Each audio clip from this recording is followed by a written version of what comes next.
शिव बाबा याद है ना। ओम शांति। 21 मई 2024 के ईश्वरीय महावाक्य। पहले सुनते हैं मुरली के मुख्य पॉइंट्स।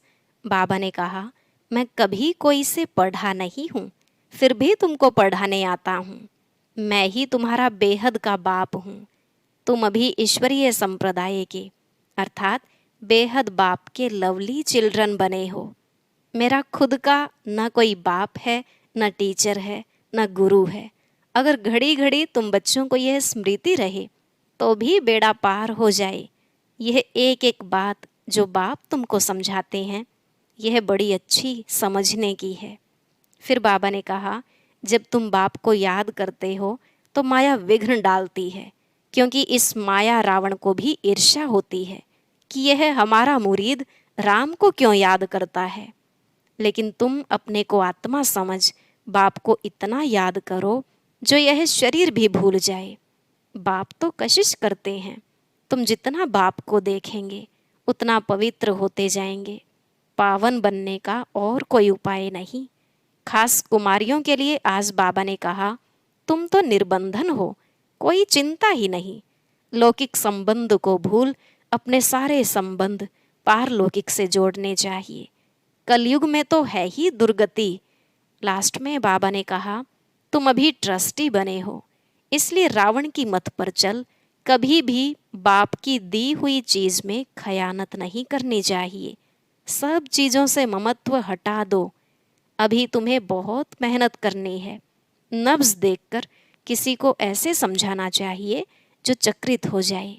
भले आएंगे वही जो इस कुल के होंगे, बाकी सब अपने अपने धर्म में चले जाएंगे। अब सुनते हैं महावाक्यों को विस्तार से। बाबा ने कहा, मीठे बच्चे, शिव बाबा वंडरफुल बाप, टीचर और सतगुरु है। उसे अपना कोई बाप नहीं। वह कभी किसी से कुछ सीखता नहीं। उन्हें गुरु की दरकार नहीं। ऐसा वंडर खाकर तुम्हें याद करना चाहिए।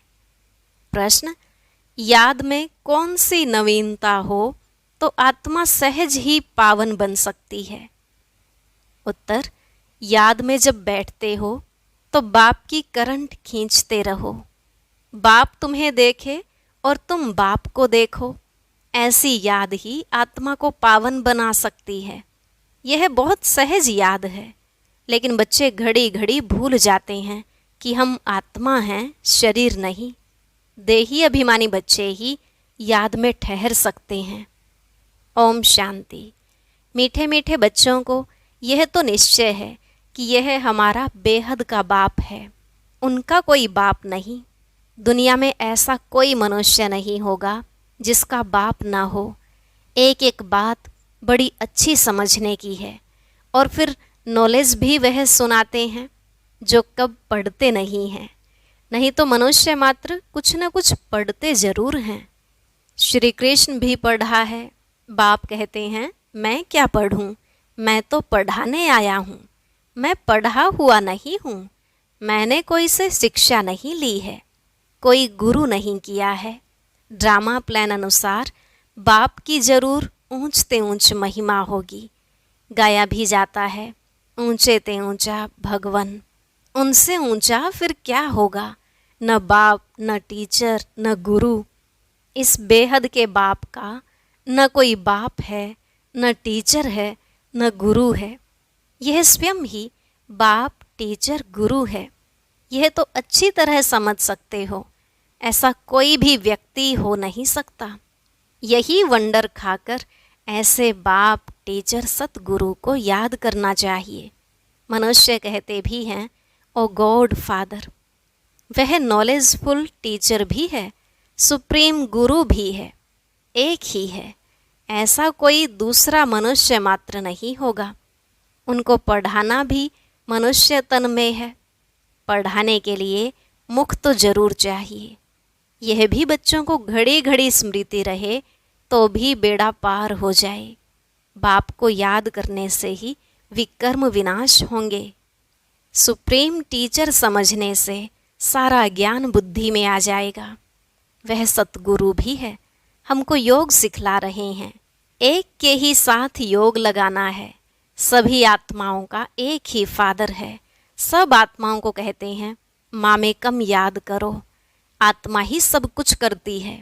इस शरीर रूपी मोटर को चलाने वाली आत्मा है। उनको रथ कहो व कुछ भी कहो, मुख्य चलाने वाली आत्मा ही है। आत्मा का बाप एक ही है। मुख से कहते भी हो हम सब भाई भाई हैं, एक बाप के बच्चे हम सब भाई भाई हैं। फिर जब बाप आते हैं प्रजापिता ब्रह्मा के तन में, तो भाई बहन होना पड़ता है। प्रजापिता ब्रह्मा मुख वंशावली तो भाई बहन होंगे ना। भाई की बहन से कभी भी शादी नहीं होती है। तो यह सब प्रजापिता ब्रह्मा कुमार कुमारियां हो गए।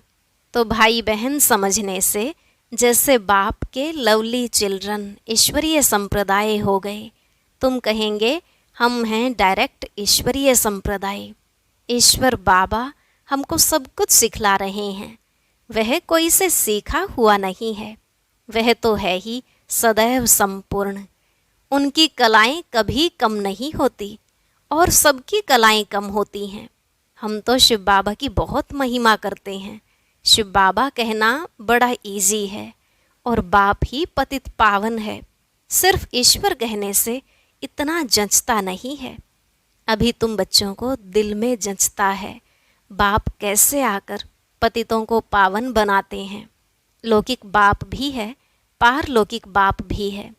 पारलौकिक बाप को सभी याद करते हैं, क्योंकि पतित हैं तब याद करते हैं। पावन बन गए फिर तो दरकार नहीं पतित पावन को बुलाने की। ड्रामा देखो कैसा है।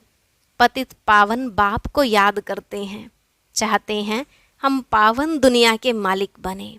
शास्त्रों में दिखाया है देवताओं और असुरों की लड़ाई लगी, परंतु ऐसा तो है नहीं।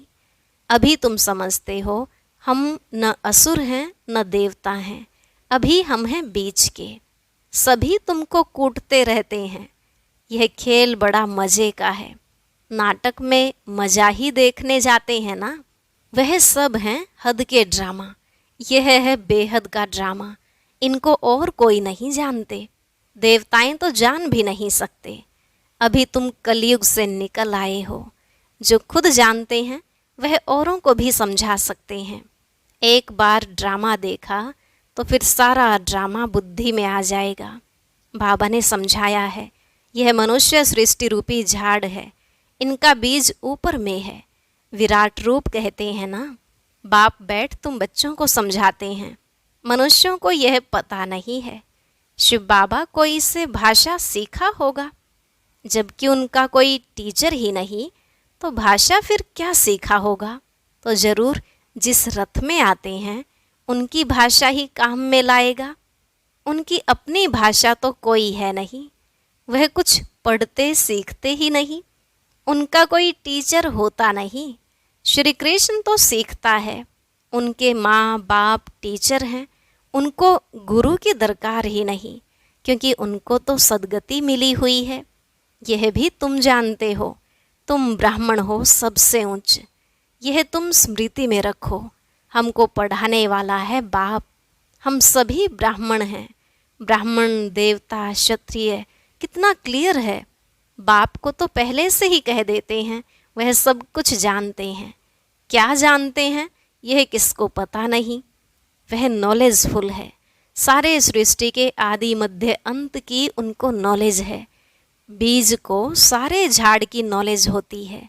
वह तो है जड़ बीज। तुम हो चैतन्य। तुम अपने झाड़ की नॉलेज समझाते हो। बाप कहते हैं मैं इस वैरायटी मनुष्य सृष्टि का बीज हूँ। हैं तो सब मनुष्य, परंतु वैरायटी हैं। एक भी आत्मा के शरीर के फीचर्स दूसरे जैसे नहीं हो सकते। दो एक्टर्स एक जैसे नहीं हो सकते। यह है बेहद का ड्रामा। हम मनुष्यों को एक्टर्स नहीं कहते हैं, आत्मा को कहते हैं। वो लोग मनुष्यों को ही समझते हैं। तुम्हारी बुद्धि में है कि हम आत्माएं एक्टर्स हैं जो शरीर द्वारा डांस करते हैं। जैसे मनुष्य बंदर को डांस कराते हैं, यह भी आत्मा है जो शरीर को डांस कराती है, पार्ट बजवाती है। यह तो बहुत सहज समझने की बातें हैं। बेहद का बाप आते भी जरूर हैं, ऐसे नहीं कि नहीं आते। शिव जयंती भी होती है। बाप आते ही तब हैं जब दुनिया चेंज होनी होती है। भक्ति मार्ग में श्री कृष्ण को याद करते रहते हैं, परंतु श्री कृष्ण आए कैसे, कलयुग में या संगम पर? तो श्री कृष्ण का रूप इन आँखों से देखा नहीं जा सकता। फिर उनको भगवान कैसे कहें? वह तो सतयुग का पहला नंबर प्रिंस है। उनका बाप टीचर भी है। गुरु की उनको दरकार नहीं, क्योंकि सदगति में है। स्वर्ग को सदगति कहा जाता है। हिसाब भी क्लियर है। बच्चे समझते हैं मनुष्य 84 जन्म लेते हैं। कौन कौन कितने जन्म लेते हैं वह तो हिसाब करते हो। डीटी घराना जरूर पहले पहले आता है। पहला जन्म उनका ही होता है। एक का हुआ तो उनके पीछे सभी आ जाते हैं। यह बातें तुम जानते हो। तुम्हारे में भी कोई अच्छी रीति समझते हैं, जैसे उस पढ़ाई में होता है। यह है बहुत सहज। सिर्फ एक गुप्त डिफ़िकल्टी है। तुम बाप को याद करते हो, उसमें माया विघ्न डालती है, क्योंकि माया रावण को हसद ईर्ष्या होता है। तुम राम को याद करते हो तो रावण को हसद होता है कि हमारा मुरीद राम को क्यों याद करता है। यह भी ड्रामा में पहले से ही नोंद है, नई बात नहीं। कल्प पहले जो पार्ट बजाया है वही बजाएंगे। अभी तुम पुरुषार्थ कर रहे हो। कल्प पहले जो पुरुषार्थ किया है वह अभी भी कर रहे हो। यह चक्र फिरता रहता है, कभी बंद नहीं होता है। टाइम की टिक टिक होती रहती है। बाप समझाते हैं यह 5000 वर्ष का ड्रामा है। शास्त्रों में तो कैसी कैसी बातें लिख दी हैं। बाप ऐसे कभी नहीं कहेंगे कि भक्ति छोड़ो, क्योंकि अगर यहाँ भी चल नहीं सके और वह भी छूट जाए तो न इधर का न उधर का ही रहे, कोई काम का ही नहीं रहा। इसलिए तुम देखते हो कई मनुष्य ऐसे भी हैं जो भक्ति आदि कुछ नहीं करते हैं, बस ऐसे ही चलता रहता है। कई तो कह देते हैं भगवान ही अनेक रूप धरते हैं। अरे यह तो बेहद का ड्रामा अनादि बना बनाया है, जो रिपीट होता रहता है। इसलिए इसको अनादि अविनाशी वर्ल्ड ड्रामा कहा जाता है। इसको भी तुम बच्चे ही समझ रहे हो। इसमें भी तुम कुमारियों के लिए तो बहुत सहज है। माताओं को तो जो सीढ़ी चढ़ी है वह उतरना पड़े। कुमारी को तो कोई और बंधन नहीं, चिंतन ही नहीं, बाप का बन जाना है। लौकिक संबंध को भूल पारलौकिक संबंध जोड़ना है। कलयुग में तो है ही दुर्गति, नीचे उतरना ही है ड्रामानुसार। भारतवासी कहते हैं यह सब कुछ ईश्वर का है, वह मालिक है। तुम कौन हो? हम आत्मा हैं। बाकी यह सब कुछ ईश्वर का है। यह देह आदि जो कुछ है परमात्मा ने दिया है। मुख से कहते ठीक हैं, कह देते हैं यह सब कुछ ईश्वर ने दिया है। अच्छा, फिर उनकी दी हुई चीज़ में खयानत थोड़ी ही डालनी चाहिए, परंतु उस पर भी चलते नहीं, रावण मत पर चलते हैं। बाप समझाते हैं तुम तो ट्रस्टी हो, परंतु रावण संप्रदाय होने के कारण तुम ट्रस्टी पने में अपने को धोखा देते हो। मुख से कहते एक हो, करते दूसरा हो। बाप ने चीज़ दी फिर ले ली तो उसमें तुमको दुख क्यों होता है? ममत्व मिटाने के लिए ही यह बातें बाप अपने बच्चों को समझाते हैं। अब बाप आए हैं, तुमने ही पुकारा है, बाबा हमको साथ ले चलो, हम रावण राज्य में बहुत दुखी हैं, आकर हमको पावन बनाओ। क्योंकि समझते हैं पावन बनने बिगर हम जा नहीं सकते, हमको ले चलो। कहाँ? घर ले चलो। सब कहते हैं हम घर जाएं। श्री कृष्ण के भक्त चाहते हैं हम कृष्णपुरी वैकुंठ में जाएं। सतयुग ही याद रहता है, प्यारी चीज़ है। मनुष्य मरता है तो स्वर्ग जाता नहीं है। स्वर्ग तो सतयुग में ही होता है। कलयुग में होता है नर्क, तो जरूर पुनर्जन्म नर्क में ही होगा। यह कोई सतयुग थोड़े ही है, वह तो वंडर ऑफ वर्ल्ड है। कहते भी हैं, समझते भी हैं, फिर भी कोई मरता है तो उनके संबंधी कुछ भी समझते नहीं। बाप के पास जो 84 के चक्र की नॉलेज है वह बाप ही दे सकते हैं। तुम भी अपने को देह समझते थे, वह रॉन्ग था। अब बाप कहते हैं देही अभिमानी भव। श्री कृष्ण तो कह ना सके देही अभिमानी भव, उनको तो अपनी देह है ना। शिव बाबा को अपनी देह नहीं है, यह तो उनका रथ है जिसमें वह विराजमान है। उनका यह रथ है तो इनका भी रथ है, इनकी अपनी आत्मा भी है। बाप का भी लोन लिया हुआ है। बाप कहते हैं मैं इनका आधार लेता हूँ, अपना तो है नहीं तो पढ़ाएंगे कैसे। बाप रोज बैठ बच्चों को कशिश करते हैं कि अपने को आत्मा समझ और बाप को देखो। यह शरीर भी भूल जाए, हम तुमको देखें, तुम हमको देखो। तुम जितना बाप को देखेंगे पवित्र होते जाएंगे। और कोई उपाय पावन बनने का है नहीं।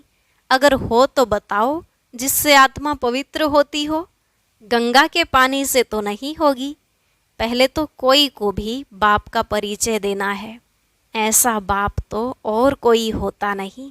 नब्ज देखो, ऐसा समझा है जो चक्रित हो जाए। समझे बरोबर इनको परमात्मा कहा जाता है। अभी तुम बच्चों को बाप अपना परिचय दे रहे हैं, मैं कौन हूँ यह भी बच्चों को मालूम है। हिस्ट्री रिपीट होती है। जो इस कुल के होंगे वही आएंगे, बाकी तो सब अपने अपने धर्म में चले जाएंगे। जो और धर्मों में कन्वर्ट हो गए हैं वह फिर निकल अपने अपने सेक्शन में चले जाएंगे। इसलिए निराकारी झाड़ भी दिखाया है। यह बातें तुम बच्चे ही समझते हो, बाकी तो कोई मुश्किल ही समझते। 7-8 से कोई 1-2 निकलेंगे जो समझेंगे यह नॉलेज तो बहुत अच्छी है। यहाँ का जो होगा उनको तूफान कम आएंगे। दिल होगी फिर जाएं, जाकर सुने। कई फिर संग के रंग में भी आ जाते हैं तो फिर आते नहीं। जहाँ पार्टी को जाता हुआ देखेंगे तो उसमें लटक पड़ेंगे। मेहनत लगती है बहुत, कितनी मेहनत करनी पड़ती है। घड़ी घड़ी कहते हैं हम भूल जाते हैं। मैं आत्मा हूँ, शरीर नहीं, यह घड़ी घड़ी भूल जाते हैं। बाप भी जानते हैं बच्चे काम चिता पर बैठकर काले हो गए हैं, कब्र दाखिल हो पड़े हैं, इसलिए सांवरे बन गए हैं। उनको ही फिर बाप कहते हैं हमारे बच्चे सब जल मरे हैं। यह बेहद की बात है। कितनी करोड़ों आत्माएं हमारे घर में रहने वाली हैं, अर्थात ब्रह्मलोक में रहने वाली हैं। बाप तो बेहद में खड़े हैं ना, तुम भी बेहद में खड़े हो जाएंगे। जानते हो बाबा स्थापना करके चला जाएगा, फिर तुम राज्य करेंगे, बाकी सब आत्माएं शांति धाम में चली जाएंगी। अच्छा, मीठे मीठे सिकिलधे बच्चों प्रति माता पिता बाप दादा का याद प्यार और गुड मॉर्निंग। रूहानी बाप की रूहानी बच्चों को नमस्ते। रूहानी बच्चों की रूहानी बाप दादा को नमस्ते नमस्ते, गुड मॉर्निंग, शुक्रिया बाबा शुक्रिया। धारणा के लिए मुख्य सार। पहला पॉइंट, किसी भी एक्टर से रावण हसद करे, विघ्न डाले, तूफान में लाए तो उसे न देख अपने पुरुषार्थ में तत्पर रहना है, क्योंकि हर एक एक्टर का पार्ट इस ड्रामा में अपना अपना है। यह अनादि ड्रामा बना हुआ है। दूसरा, रावण मत पर ईश्वर की अमानत में खयानत नहीं डालनी है। सबसे ममत्व निकाल, पूरा ट्रस्टी होकर रहना है। आज का वरदान, सदा एक रस मूड द्वारा सर्व आत्माओं को सुख शांति प्रेम की अंजलि देने वाले महादानी भव। सदा एक रस मूड द्वारा सर्व आत्माओं को सुख शांति प्रेम की अंजलि देने वाले महादानी भव। बाबा ने कहा आप बच्चों की मूड सदा खुशी की एक रस रहे। कभी मूड ऑफ, कभी मूड बहुत खुश, ऐसे नहीं। सदा महादानी बनने वालों की मूड कभी बदलती नहीं है। देवता बनने वाले माना देने वाले। आपको कोई कुछ भी दे, लेकिन आप महादानी बच्चे सबको सुख की अंजलि, शांति की अंजलि, प्रेम की अंजलि दो। तन की सेवा के साथ मन से ऐसी सेवा में बिजी रहो तो डबल पुण्य जमा हो जाएगा। स्लोगन, आपकी विशेषताएं प्रभु प्रसाद हैं। इन्हें सिर्फ स्वयं प्रति यूज नहीं करो, बांटो और बढ़ाओ। आपकी विशेषताएं प्रभु प्रसाद हैं। इन्हें सिर्फ स्वयं प्रति यूज नहीं करो, बांटो और बढ़ाओ। ओम शांति। आज के ज्ञान मोती में हम जानेंगे कि सतयुग में श्री कृष्ण के साथ पढ़ने वाली, रास करने वाली जो आत्माएं हैं, उनका संगम युग पर पुरुषार्थ कैसा होगा, अर्थात कैसे पहचाने कि यह आत्मा सतयुग में श्री कृष्ण के अंग संग रहेगी। जानने के लिए सुनते हैं आज का अव्यक्त ज्ञान मोती।